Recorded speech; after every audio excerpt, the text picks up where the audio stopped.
I'm Sam Molig, and this is the story of my year of transition. Come on, Max. 15-year-old Sam Molig is a happy, confident, athletic teenager. He loves to surf, play video games, and compete in gymnastics. He's even set high goals for his future. I want to be an Olympian. Sam is used to exceeding expectations. Sam was born 13 weeks premature to a homeless alcoholic. He was 2 pounds at birth. He had, at 2 days old, he had a grade 3 interventricular hemorrhage, which usually results in cerebral palsy. And the neonatologist told us they didn't think he would ever walk or talk.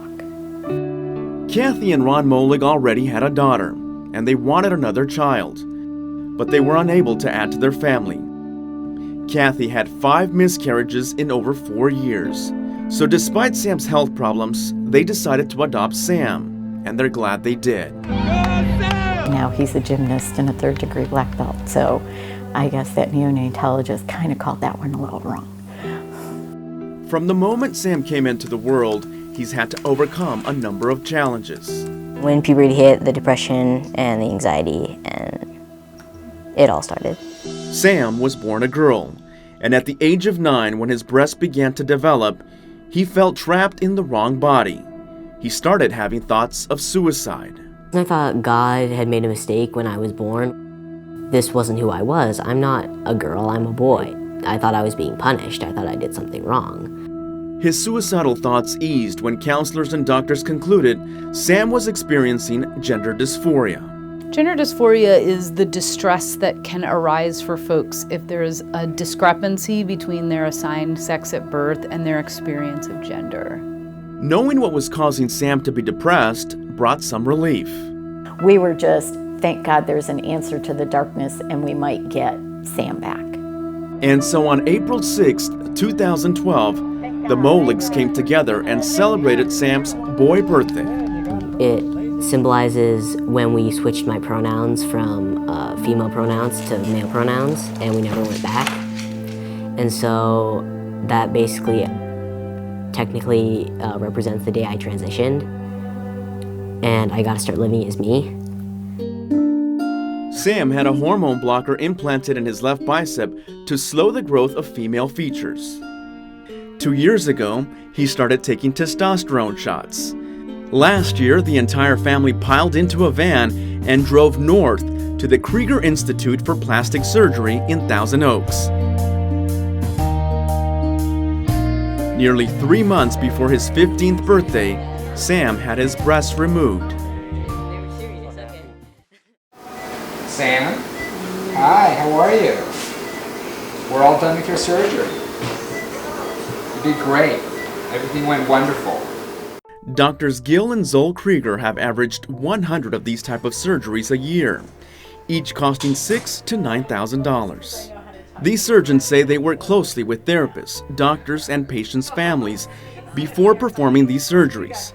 Still, they know there are people who say it's irresponsible for a doctor or a parent to allow a young child to undergo life-altering surgery at such an age. However, these surgeons reject the notion that these are cosmetic operations. They say these are functional reconstructive surgeries. Take a young boy with breasts who was born a boy, who's always been a boy, but somehow he has a tumor or some other condition that causes him to grow breasts. Everything that he would have to go through with the breasts, well, really this is no different. This is someone who was born as a girl, but who has always felt that they were a boy and now has been living for years as a boy and now has this abnormality with their body, and going through life with a tremendous abnormality and being very different is very difficult. The problem is that people who say, isn't that too young, they're thinking, Sam is a girl, and how can you remove this body part on this young girl? But that's not what's happening. Sam is a boy who has breasts. Sam needs a male chest in order to walk in the world authentically. There you go. Right. Sam's parents say they fought insurance companies for many months to get Sam's surgery approved. But they say it was well worth it, knowing Sam can now be himself. The only fear I had for the surgery was that it was going to be postponed or be canceled. Other than that, it was let's put me under anesthesia and let's go. It was everything I ever wanted. 6 weeks after having chest surgery, Sam celebrated by taking off his shirt and jumping in the pool.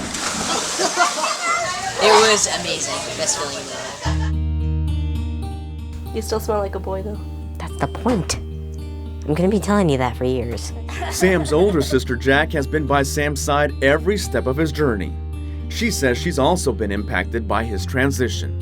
There's definitely a lot of people and relationships that I wouldn't have had or wouldn't have now with people, you know, that are in the trans community or the LGBT community. If it weren't for Sam, I wouldn't be connected to them. That's something I'm really happy about. Sam hasn't decided whether he'll have other gender reassignment surgeries. His parents say his confidence has increased greatly since the surgery.